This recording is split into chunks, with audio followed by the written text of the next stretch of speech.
Blue moon. Let me put my glasses on. God, I probably need to. I don't have mine. Dress this up a little bit.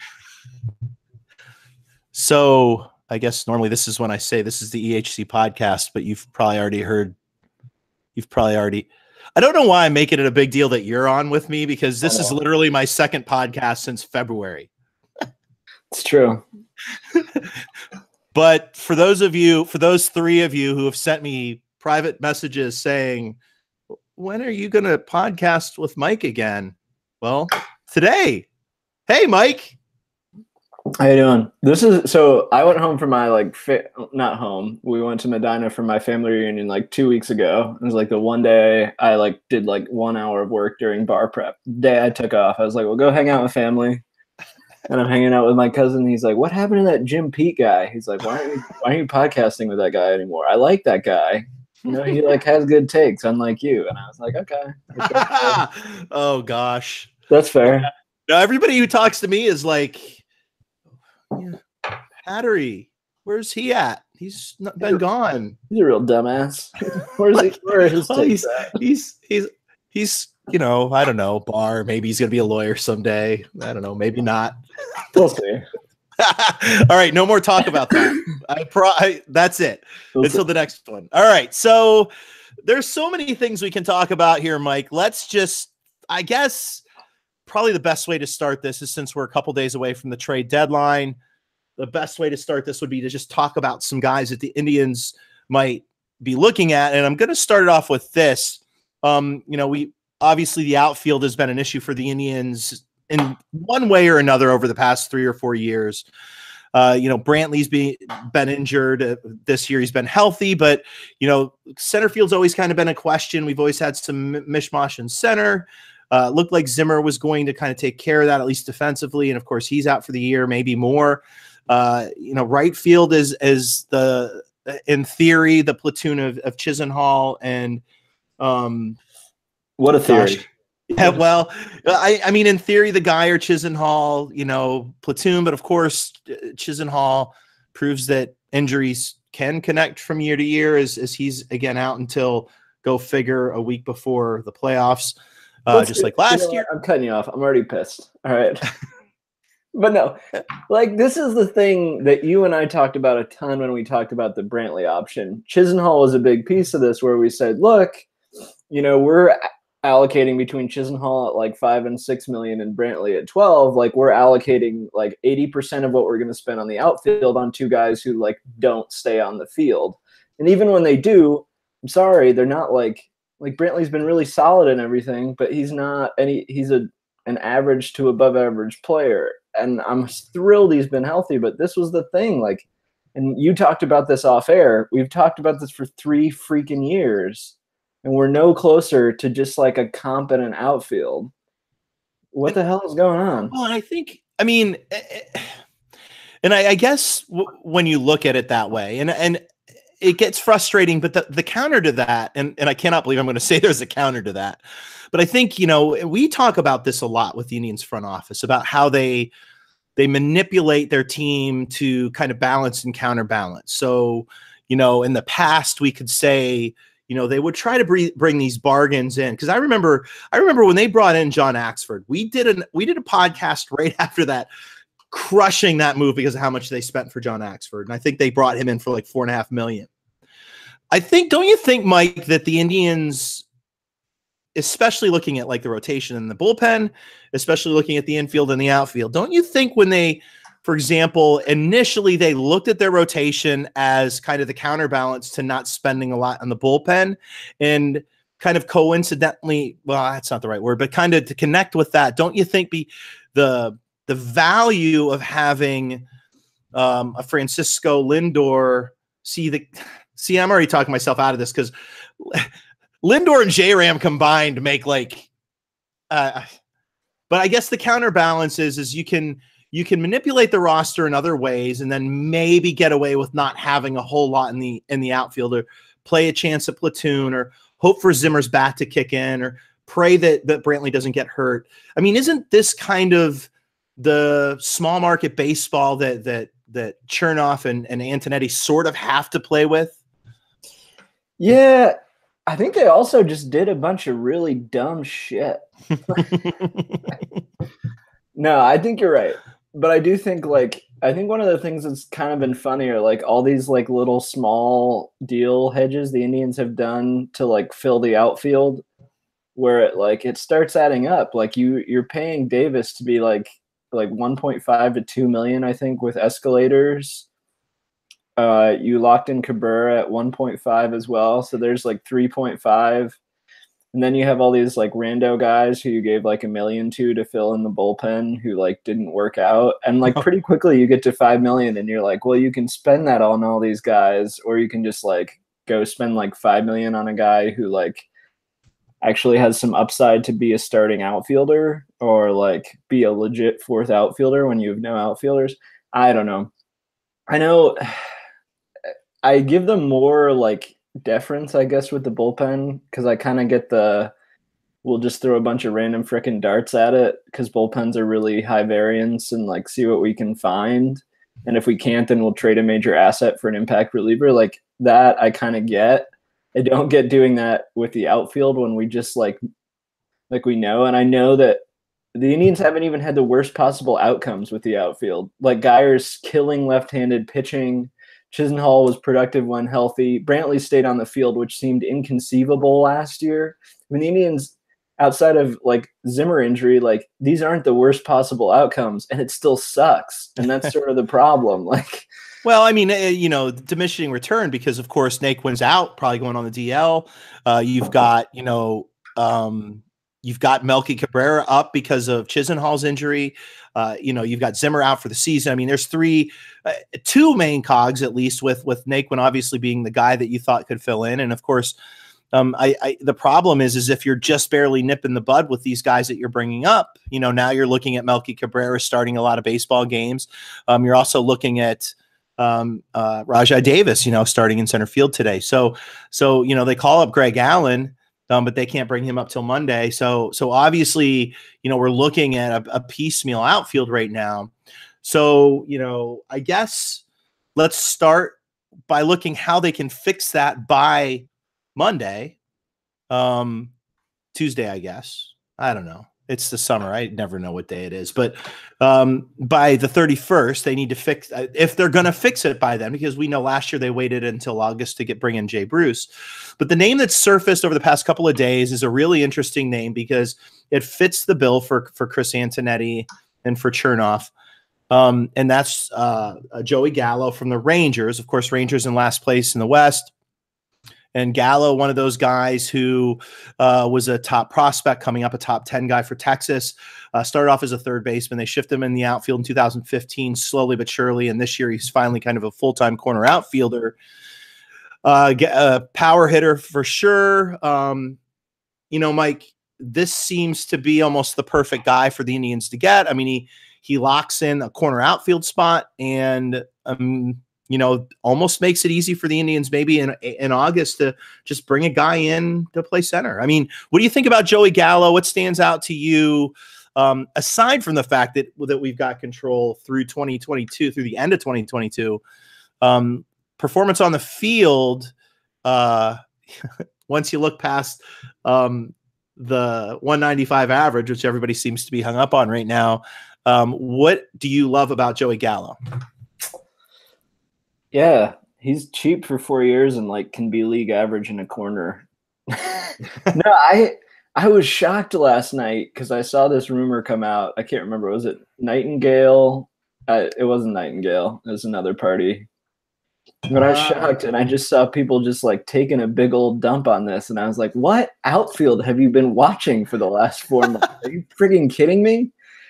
I think Gallo is someone who really tests the whether you buy into certain analytical approaches to evaluating baseball or not. And even then, even if you buy into those approaches, Gallo pushes you to the threshold of discomfort, right? He strikes out 35% of the time. He's going to hit 190 to 210. And he's going to hit 30 plus homers and walk a lot. And it's kind of frustrating if you're the team that brought him up as a top 10 prospect in baseball, thought he was going to hit 40 homers and enough average to be awesome. But he's like, I don't know, he's just solid. And that is a huge upgrade in right field. I think I always like to talk about like marginal value gains and like there's like for instance the Indians, it's really hard for them to get a marginal value gain at like, you know, first base or even left field if Brantley stays healthy. But in center and right, if you have a league average player, you just grab like a 2 WAR gap. If you can do it with in a cost controlled manner with Gallo, then that's a pretty big get. And if you can do it so you can literally cross off a position, like we don't have huge injury history. So if we can go into 2019 and 2020, big key years in this window, we now have Brad Hand, we have Adam Simber for our bullpen, we have Gallo, and then we have that whole infield, which is dominant. Just crossing off a position saying, hey, we're going to get solid production here. He's not a star, but he's going to do stuff for you that we know that he can do, and that's huge. I don't get this whole like, oh, Joe Gallo sucks at defense. Like, who the fuck are you watching? I know. Well, the thing about Gallo that I love, and the 3-year, 3.5-year window for him is interesting because, of course, that 3.5 window coincides with Lindor, coincides with, well, J-Ram goes beyond that, but it coincides with all of our pitching, which is that 3.5-year window up to 2022. To me, I mean, that's what you're looking to. I mean, if you're going to deal, we'll talk about cost in a second, but if you're going to deal some of our top prospects, it's okay. Like, to me, Mike, it's okay dealing away some of those upper end guys at AAA and AA. And really, there's only a couple guys to mention there, but it's okay to deal some of those guys in AA and AAA because realistically, our window right now, we've got that core. And I'm not saying that a guy like Tristan McKenzie isn't going to be helpful there. I'm not saying that Chang can't be helpful there. I'm just saying that the likelihood of them breaking into the big league club on this team, slim to none, especially when you consider who we have in the rotation. Not to say that McKenzie's not going to burst his way onto the scene. I mean, I think he can. I'm just thinking that right now the Indians might be better off getting rid of him, bringing in somebody that fits that window perfectly. And, worst case scenario, you're probably dealing guys at the tail end of this window to try to replenish. But really what we want to keep, if we're going to keep people, and you and I are both come from this minor league background, we're probably wanting to keep those guys in the lower minors, right? I mean, to me, McKenzie, and I know people are probably going to listen to this and think, well, this guy doesn't know what the hell he's talking about. And Mike, I've hung on to some guys in the past in my head a lot longer than a lot of other people. But to me, looking at the major league club, McKenzie becomes dealable only because when this rotation becomes his is likely in 2022 or 2023 when the window's closed. Yeah. So do you give up McKenzie to get a Gallo? And what more do you have to give if McKenzie's part of that deal? Yeah, I think you do. I will say, to Jim's defense, I'm the real prick as it comes to McKenzie because Jim is a far bigger McKenzie proponent than I have been. I guess I've been a little lower, just because I think his stuff hasn't been what we keep saying it is. He's been 88 to 93 with the fastball, which is really solid. I'm not knocking him. He has really good command control. But when you start talking about his arsenal, it sounds like a whole lot like Shane Bieber's, except Shane Bieber's showing elite command at the big league level. And anyway, even though he got rocked the other day, so you can take a shot at me. I do think it starts with McKenzie. I'd move him.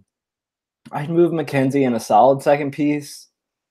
And, this is the thing where the Indians have had this sort of, I think the Indians A- or Arizona League through A+ is maybe the best it's been in 7 to 8 years.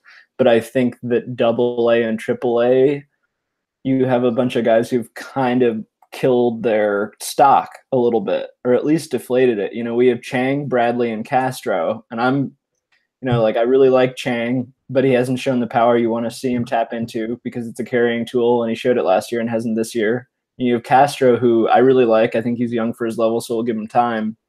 But we'd like to see more discipline. I think there's still a ton of risk in that profile. Then we have Bobby Bradley, who is repeating AA, hitting 215, and he's showing a ton of power, but he's still striking out a bunch.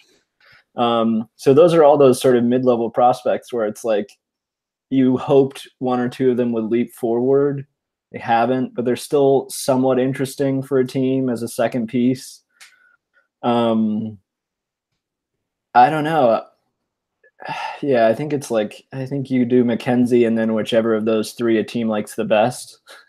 So they get that one. Yeah. So here's where because I think just based on probably where conversations went with Brad Hand, my guess is the Indians are holding tight to McKenzie. That they're only going to let him go for something big. So let's say they're in talks with Gallo right now. My guess is they haven't given in to McKenzie yet. And if they do, that deal is going to turn into something a little bit more than just a Joey Gallo. And this isn't to knock on Joey Gallo, but we obviously, and we talked about this off air, he's a sell-low candidate right now with Texas. Yes, he has 25 home runs.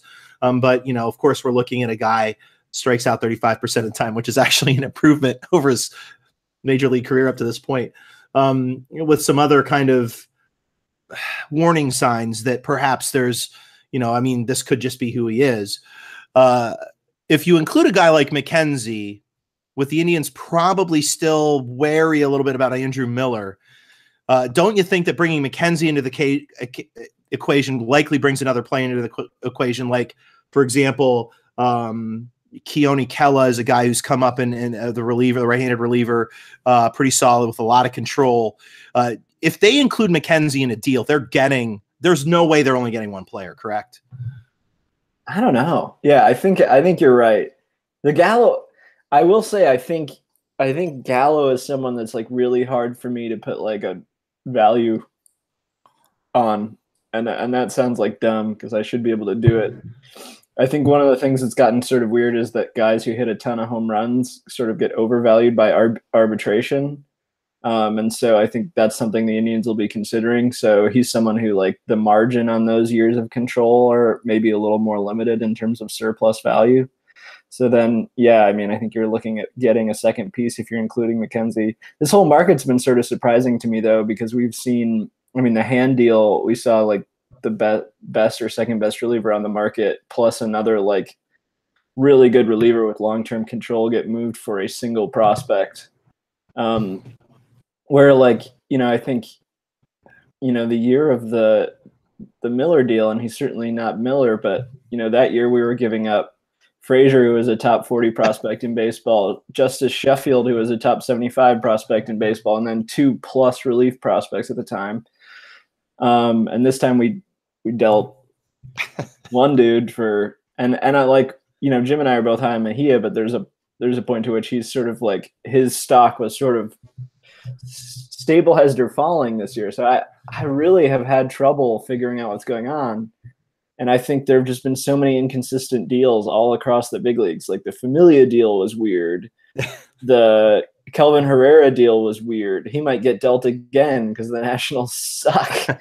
It's just, I've found this market super strange, and you'll see like the Royals suddenly get a decent return from Mike Moustakas after they move other pieces and get Butkus. Yeah. Like I have no idea what the hell's going on.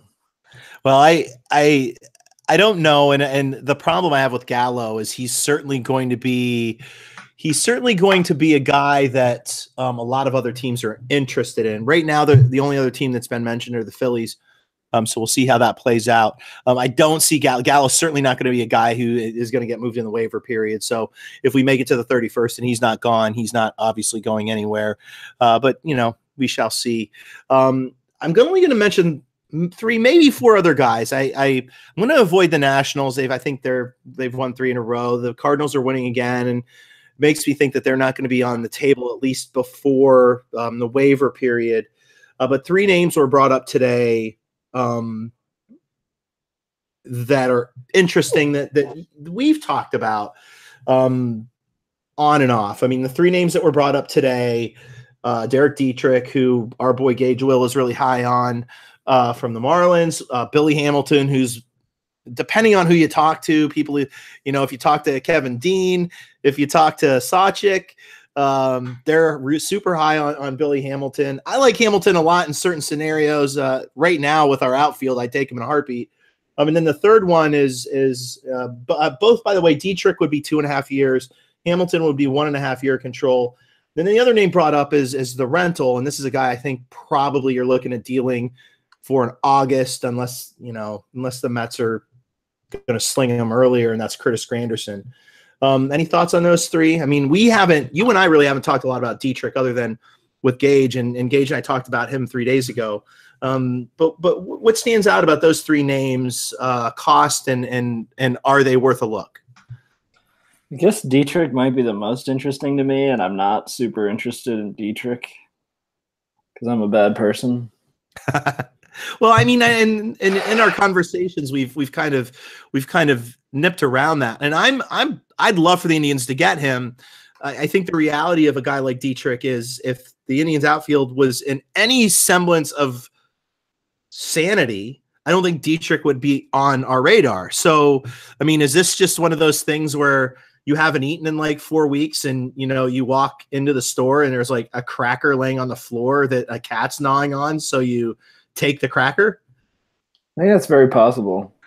The thing is, it's like people have been ripping Adam Jones, and I'm like, hey, I think Adam Jones would be an improvement on this outfield. So if they want to deal for him, they should deal for him. That's fine. That's fine with me. Dietrich, I like him. I generally don't like guys who like don't walk. He doesn't walk a ton. He's fine. He's hitting for more power, which is interesting, which I kind of get. He's a decent defender. I will say I'm not interested at all in Billy Hamilton. And like, I love Travis. Travis is really brilliant. I think his concept about like using Hamilton where you like keep him on the bench and then use him as soon as like an outfielder gets on base, I think is fascinating. I think it's a great idea. I think the Reds should do it. I don't want to watch it. Gosh, in the playoffs, and I touched a little bit on this with Gage. I think you get into the playoffs with a guy like Billy Hamilton, and you're playing a team like the Yankees, and you get an outfielder on base, especially whoever the hell we're going to be throwing out there in the playoffs. God only knows. You throw Billy Hamilton out there in the second inning, and he gets you a run early. Maybe it doesn't make a difference because the offense is so up this year, but gosh, here's the problem. Like, in theory, that's awesome. The problem is I don't think Travis's idea is fantastic. There's just no way the Indians employ that. And I think he's someone who like I think that is like a really cool chess piece too. I don't know if I'd actually trust Tito to ever do that. So, that's a big problem. But he's a great chess piece in that sense. But like, I think you're going to have to pay for more, you're going to have to pay for like a rook, and he's a pawn. He doesn't hit. He's like Brad Zimmer, but like, I get he's a little faster, but like if I'm looking at him for 2019 too, which is kind of like what I'm trying to do with these outfielders, he doesn't hit. He's a worse hitter than Zimmer, which was really tough to do considering how bad Zimmer's been. And Zimmer will steal a few less bases, but defensively they're pretty close. And to me, it's like they're kind of the same player, except I don't know. I may have more hope for Zimmer figuring it out offensively just because he's played less in the big leagues. Injury now, maybe not. I have no idea.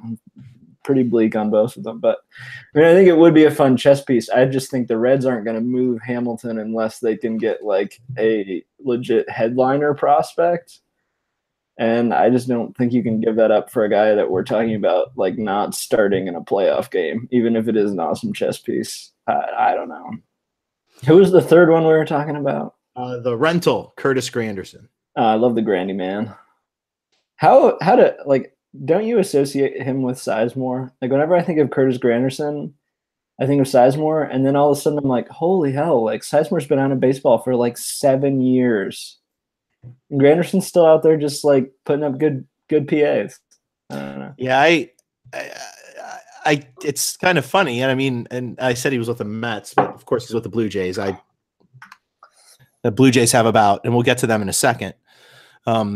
But I think the one neat thing about Granderson is we've gotten these kind of ragtag guys over the years, Rajai Davis being one of them, Austin Jackson being another.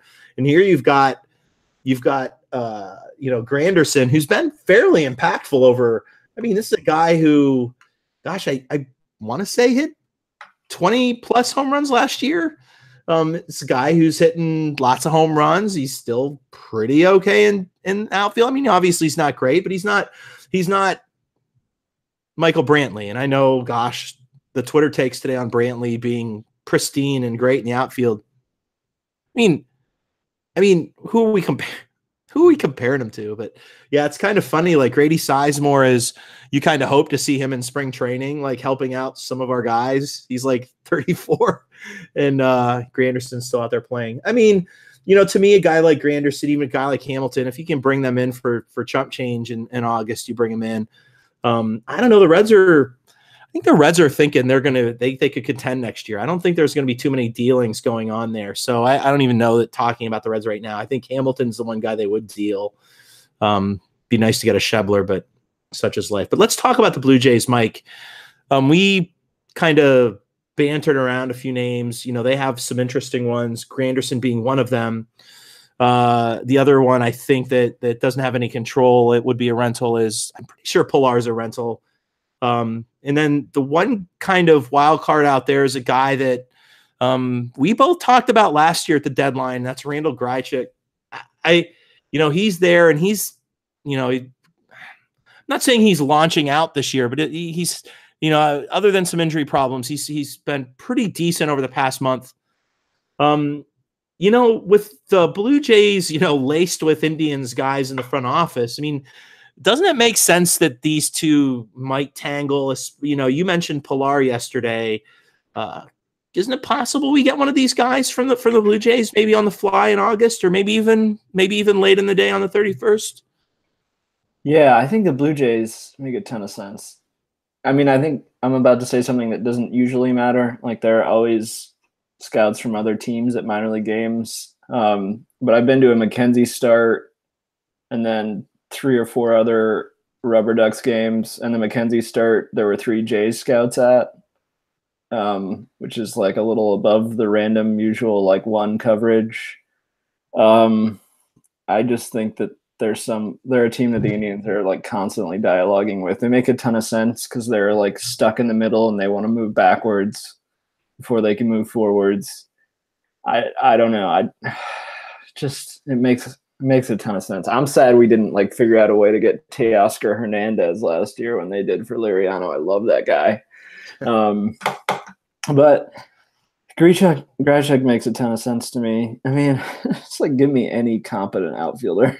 Well, he's a fun outfielder. I mean, the metrics don't always showcase it, but he's the kind of guy, like, if you look at the video on him playing in the outfield, he is one of those rare guys to me whose eye test doesn't always necessarily match the metrics. I don't think he's got the range as a lot of other guys, but he makes plays. He's not a guy who's going to tentatively be staring at each other in the middle of a game 6 in the World Series, yelling at each other and watching the ball drop in between. Not saying that that's ever happened to the Indians, but I don't know. I think that there's a lot of play here with the Indians and the outfield. I think that the Naquin injury might make them a little more aggressive. And I think the neat thing about the Indians since trade deadline 2016 is that a lot of times they're talking to teams about players that we don't quite know about, as they proved with this Brad Hand and Adam Simber deal. That really, I don't know that out of the blue is the right way to call it, but I do think that was so. Let me ask you this, and I asked Gage this too. Was it a surprise to you that they made that deal so quickly after the All-Star break without? I mean, there was really no leak there, and the fact of the matter is they'd been talking to the Padres. According to Antonetti, and I totally believe this, they'd been talking to the Padres since trade deadline last year about Brad Hand, and I think you and I probably potted about that last year. They've been talking about Simber since spring, which says it all about this front office. But how surprised were you last, I think, Wednesday or Thursday when that deal went through? Kinda. It's funny. I like 3 days before, I was deleting all my social media apps and stuff, and I sent a Twitter DM to Adam Burke and 1 or 2 other guys, and I was like, "Hey, I'm leaving Twitter. DM me when we trade for Brad Hand." But But I was still shocked. Somebody was like, "Holy shit, Mike, it happened." I got a DM, and I was like, "Oh, okay, that's great." So I was pretty surprised. I was joking when I said that. I think it's pretty interesting. I do think generally the Indians, like, if you don't hear about them talking to a team, like, that's when a deal's gonna happen. Like, the Gallo thing to me, like, once it leaks, it means that deal's kind of dead on the vine. Yeah. Well, I mean, it's very true. And they do sort of send these things out to kind of deflect what they're really doing. So, I don't know how this Naquin injury is going to affect them, but I don't know. I don't think that the Brantley, Rajai Davis, Greg Allen, Brandon Guyer, Melky Cabrera outfield, I don't think there's anybody on the field or in the front office who's going right now, yeah, I think maybe we can push through with these guys. So I guess we'll see. And the Naquin injury, I don't know. I mean, the fact that I'm worried about Tyler Naquin's injury, oh my God. I was like a Naquin apologist even too. And I'm just like, I don't care. Like, I mean, it's just they're so bad. And then they like call up Plutko, and I guess like Clevenger's sick, but like they call him up and it's like, you didn't use the pen that much this week. Like, why is Plutko getting called up when you're starting Guyer against a righty who has a handful, not a joke, a handful of hits against right-handed pitching in almost like 75 plate appearances this year? It's negligent managing. Like 2 nights after they used Allen in a tie game and leverage, you're like, oh yeah, it's making sense. And then we're like, you know what? Let's do it. We're playing Guyer against a right-handed pitcher by choice because we can. And that's fine. I'm not watching when they do that shit. I just hope they know that. Like, if you're going to start Roberto Perez and Rajay and Guyer against a right-handed pitcher, I'm not watching the freaking game.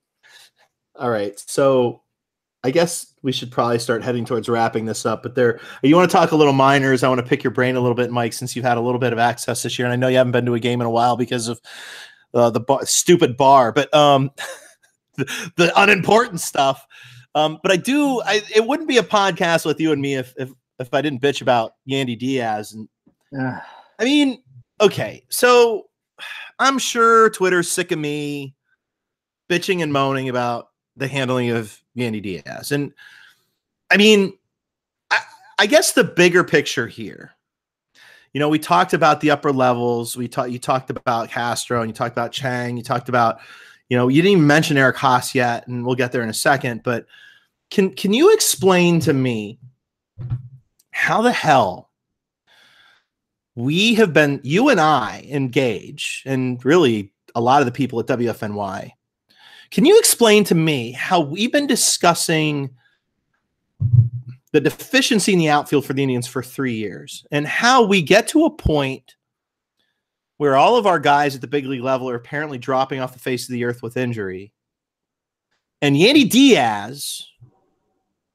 is somehow not as good a defender in the outfield as Melky Cabrera.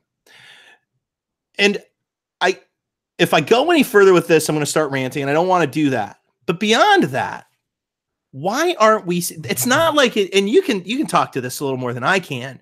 It's not like in Akron and in Columbus we're talking about a wealth of outfield talent. Can you explain to me how the Indians aren't putting some of these guys who are definitely logjam behind, say, Lindor, J-Ram, Kipnis? Can you explain to me how none of these guys are getting outfield time?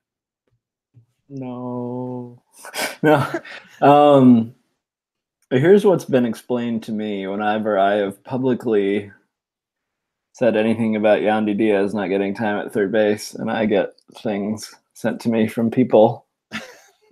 I'm glad it's not me anymore. Chiding me in the organization.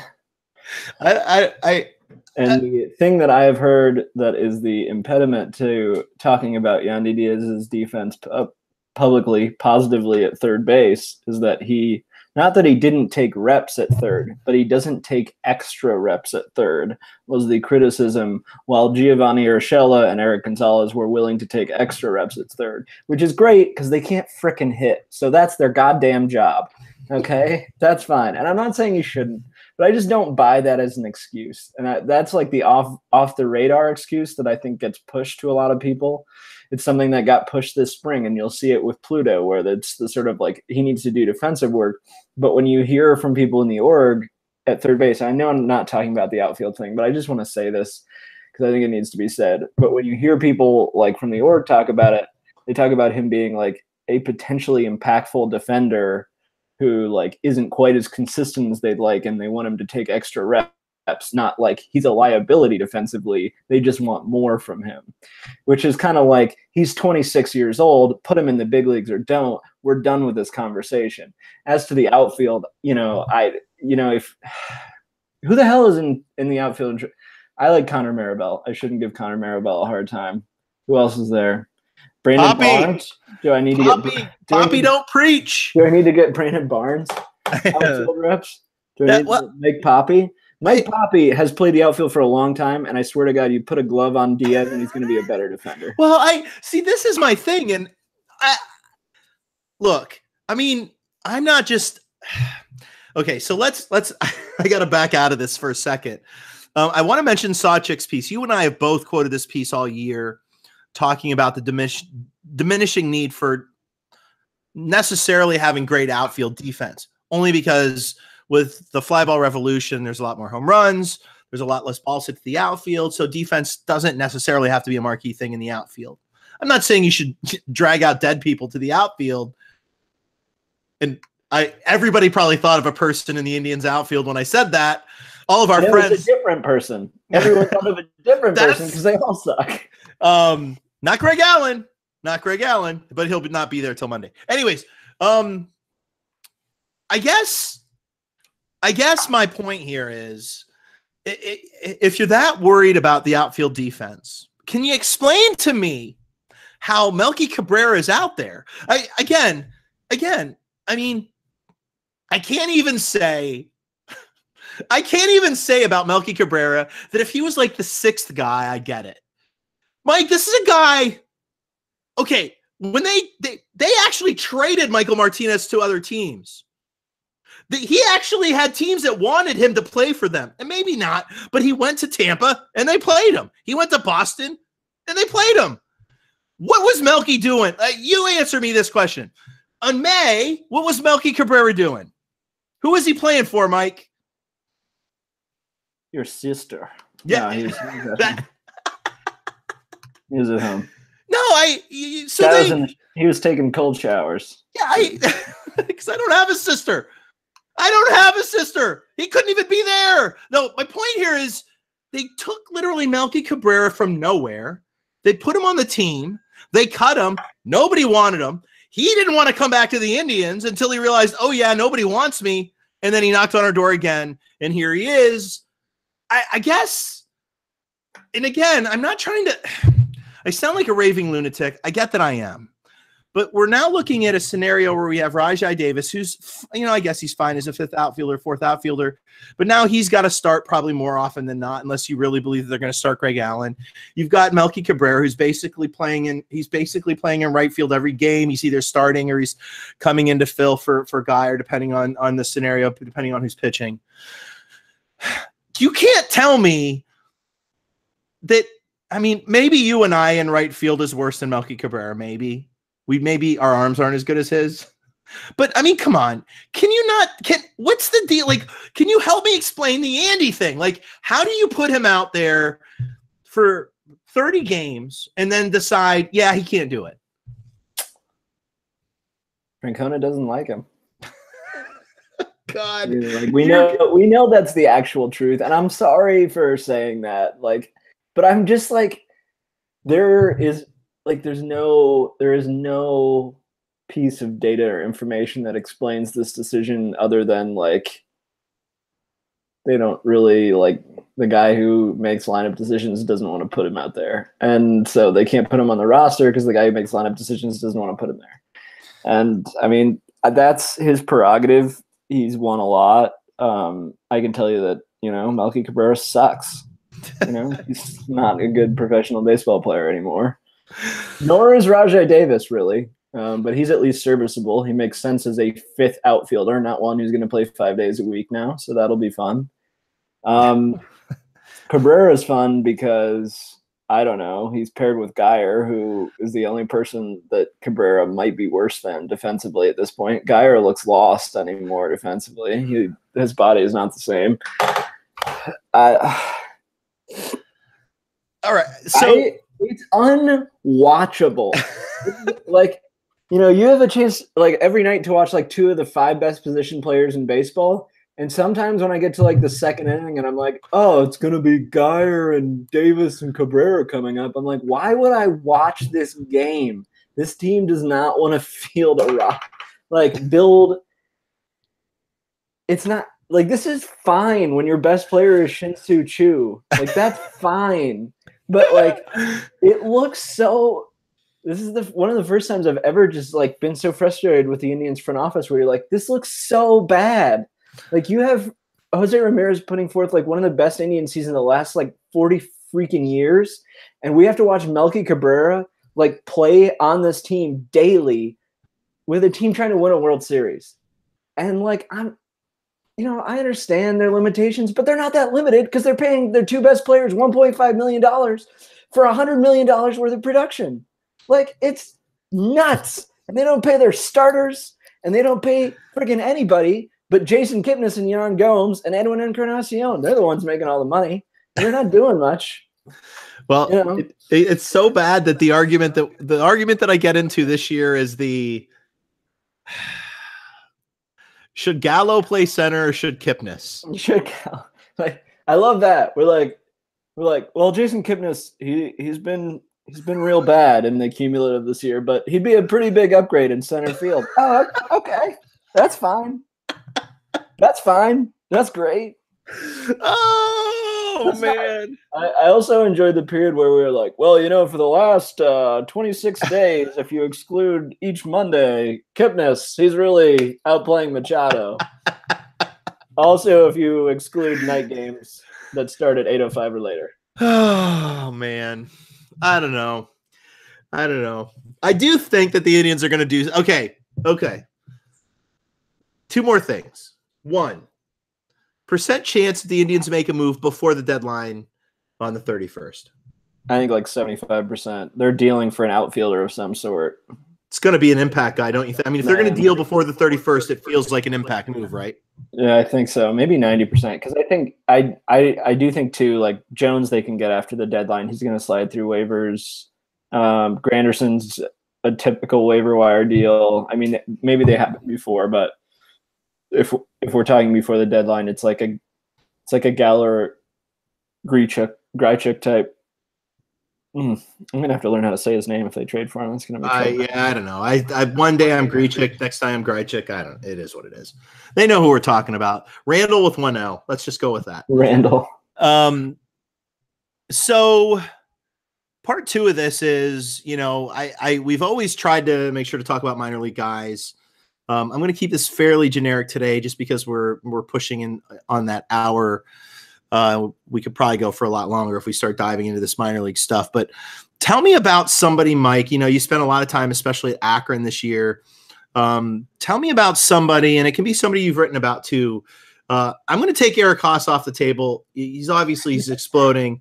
I'm not saying you can't talk about him too. But you've been on Eric Haas for about a year, and he's really exploding over the past month. Well, really 2 months, month and a half. But tell me about somebody who you think is going to be extremely impactful for the Indians, who you've seen over the past year in Akron and the few other stops that you've made in other stops. Oof, Akron's been pretty weird to go to this year. Let me tell you. Past Tristan McKenzie and Bobby Bradley, I will say I think the most interesting relief prospect I've watched in a long time for the Indians is Henry Martinez. And I think he's someone who is people talk about Lovegrove and Mitch Brown. I think Brown is kind of interesting too. I think Henry Martinez has 95 to 97 with a hard slider, and some days he really commands it. So he's interesting. I don't know, man. But there's so many bullpen arms that are blocking him, though, Mike. Yeah, you know, what is it in AAA? You got Ben, I give up barrels, Taylor, and Alexei Ogando. Who is I? Sorry, I'm not sure about that. Alexa doesn't like what I just said. She's pissed. I was like, who the hell is that? I don't know that voice. It's actually my wife, but you know, no, I'm just kidding. Yeah, I think super fascinating. The one guy who has sort of been hammered into me from people I've talked to is Oscar Gonzalez, and he's someone who I've long been super skeptical of. Not long. I mean, the guy's like 20 years old, so I don't know how long I could have been skeptical of him, but he doesn't walk a ton, but he's made some pretty solid gains there, and he just hits the ball really hard. He's really interesting.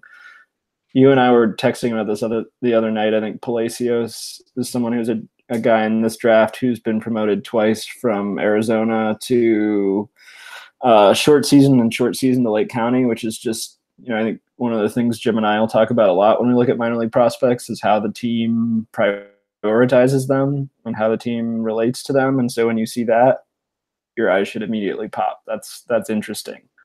So to me, he's somebody at the top of the list of who I'm going to be monitoring going forward. Nolan Jones, big Nolan Jones fan. I'm still fairly concerned about whether he sticks at third, but he's made some pretty big strides there. And he has that like futuristic, he walks a ton, he hits for power, he strikes out a little bit, sort of profile. So I think Jones is someone who's sort of flown through the system. So I've heard some interesting things too about Nolan Jones. I've kind of kept close to the vest, but maybe you can talk. I don't know what you've heard. Fire him off. Let me know. This is off the field stuff, and I think, there are three brands of players that you hear about in the minor leagues. You have the rarity and the Lindors that you hear all of these amazing things, and then you get to witness them, and that he does just off the field kind of demeanor and behavior, and this sort of mature kid for his age. I've heard a few things about Nolan Jones in that regard, that he takes to coaching really well, that he has a personality that sort of connects with other guys on the team. Might Nolan Jones be just one of those exceptional guys that maybe on a different level, just kind of moves through the system, kind of being a guy that players gravitate? Yeah, I think it could be. I mean, I've talked to him twice. I will say I think he's been one of the funniest interviews I've ever done because he referred to me as sir the first time he answered a question, and I'm 25 years old, so I'm a huge fan of that in general. 25 going on 62. I found that very uncomfortable. Please. But yeah, I mean, I think he's someone who clearly works really hard. And talking to him, one of the things I was most impressed with was how much he had a plan and how much he talked about how he modulated his plan throughout the game. He talked about how he would sort of adjust based on a pitcher in terms of what sector of the field and what sector of the strike zone he wanted to use after his first plate appearance, and how that sort of dictated at bats against the starting pitcher, which that doesn't sound inherently super complicated. But when you talk to a lot of like 18 to 23-year-old guys talking about this stuff, it's actually not something you hear a ton. Yeah. And I'm not knocking these guys for being dumb. I'm just saying that's not something you hear a ton, especially for a guy who was 19 going on 20 at the time I talked to him, playing in Ohio, where he's like hundreds of miles from home. I mean, I just think, that to me was impressive, and not something I get when I talk to AA guys who were 3 years older, and I asked them about adjustments they made, and just really seeing the ball better. And I'm like, well, that's great, but I can't use that. And also does not make me more optimistic about your adjustments. Yeah. Well, I think, with a guy like Nolan Jones, I think that you know, as he's slowly climbed through the system and they're really taking care of him the right way. I think you're starting to hear some of the same things that you heard about Lindor. This is not a comparison to Lindor performance-wise. It's just this is a kid, I think, that's an IQ kid that is one of those kids that, you know, kind of brings a team together. And again, that's gray matter. I'm not trying to say, you know, 5 years from now he's going to be the next Lindor here in Cleveland. It's just they're rare players that kind of work their way through the system that you see level to level. Not only do they improve their statistics, but they also sort of have those intangibles that a guy like Lindor has seemingly all of. I don't know. Go ahead. Sorry. No, go ahead. Jump in. I thought you were going to wrap, but I was going to say, can we hammer home that we're super excited about Luis Oviedo? Oh gosh, if they deal him, you know, I read an article yesterday about Justice Sheffield being the #1 prospect in the Yankee system, and I cannot for the life of me tell you what will happen to me if they deal him. If they deal him right now, like I'm so afraid that they're going to throw him into a deal. I know he's a classic, like he's a huge like climbing asset second piece in a deal. Oh, God. Like, oh, God. This is the thing. Like, I remember that was the Miller deal was like when we were still at EHC, and I remember talking to Grimm about Sheffield, who shout out to John Grimm, who just got back on Twitter, but Grimm would constantly talk about, and like if you track K percentage and walk percentage at all as like strong indicators as related to age, like Sheffield was off the charts. And then we were like, oh God, this could really blow up. Like this could really blow up. And it really has. It is really blown up. Mike, he's striking out 12 a game and he's walking less than 2 a game. Yeah. He's the deal. They can't deal him. Like I know. He's the real deal. Like we got rid of gosh, I do wonder too, like there's an extent to which I'm dragging this out way too much. There's an extent to which like the Yankees are developing pitchers. Like, they just like turn out these dudes who they suddenly add 3 miles per hour velocity and throw more strikes. And like we're watching the Indians organization where we're like, man, it's really too bad we don't have a decent reliever. Those are hard to develop with 40 draft picks a year and unlimited resources to develop. That's too bad. The Yankees legitimately have 8 guys that are going to be factors in a major league sense in the next 3 years. Velocity wise. Like I was rolling through their system in the last couple of days, just kind of looking to see, you know, they're worried about Rule 5 because they have so many freaking prospects. They don't know who they're going to keep. I was kind of rolling through to see if maybe there was kind of an easy deal that maybe we could make with the Yankees to maybe try to pull some of that talent. And their minor league pitching. If you look at their top 15 prospects, it is insane. Like they are loaded. I mean, yeah. And the fact that Justice as loaded as they are, Sheffield's generally considered their best pitching. Best pitching prospect. I mean, if I were the Yankees right now, I would be highly considering pulling him up to the bullpen. Oh yeah, wait, they have the best bullpen in the league. I really wish some team would pried Dylan Betances away before he figured it out again. It really drove me insane. Oh man! All right, we gotta wrap things up here. I almost feel like we've jinxed him, man. God dang it! All right. So, gosh, OVA. Oh man, they're deal. Oh, okay, I gotta let it go. All right, Mike. I know you don't have anything necessarily planned. With the deadline looming, though, do we expect to see a little more Mike Hattery at EHC? I'm sorry, EHC. Do we expect to see Mike Hattery a little more at WFNY and anything coming up at The Athletic? Yeah, I have that minor league column coming back at The Athletic, I guess. But yeah, I'll have. This is like my favorite time to write. You know that. Like, this is my favorite time to talk baseball. Trade deadline is like its own competitive season. That's largely irrelevant, but I still love it to death. So yeah, we'll be pounding some stuff out. So pay attention the next few days. Mike will be throwing some stuff out there. I'll be throwing some stuff out there. Gage will be throwing some stuff out there. And aside from the fact that he just had surgery on his nose, it does appear that I think it was interesting today, Mike, that John Grimm returned. There are these rumors.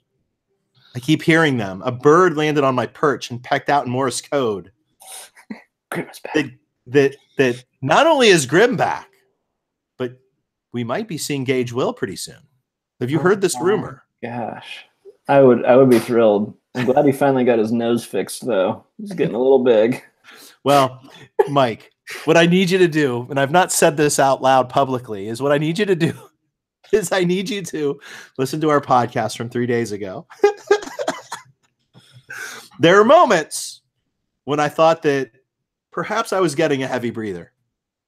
I thought I was perhaps getting a sex call. Classic Gage. There's no way Gage makes it all the way to the end of this podcast, so I think we're safe. Yeah, I think we're good. All right. On that note, we're going to wrap things up. The plan going forward with the podcast, in whatever form and whatever shape that Gage, Mike, and I, and all of us, two of us, I don't know, I'm sure one of us could probably talk for an hour, especially with the trade deadline and the waiver stuff coming. And as we start heading towards the playoffs, and we start seeing this team sort of fall into shape, talking a little bit about what the Indians might be doing as we head that way. So be expecting more podcasts from EHC at WFNY. With that being said, any last shots, Mike? I got nothing. I think it's really cool how it's pitch dark here and there's still some sunlight shining through your window. Oh, yeah. Well, it's late from another room. I hate to break it to you. Oh, for crying out loud. What time is it? Dark outside here, too. Here I'm thinking it's been an hour. It's probably been like an hour and 30. Yeah. All right. On that note, we'll see you again 2019. Peace.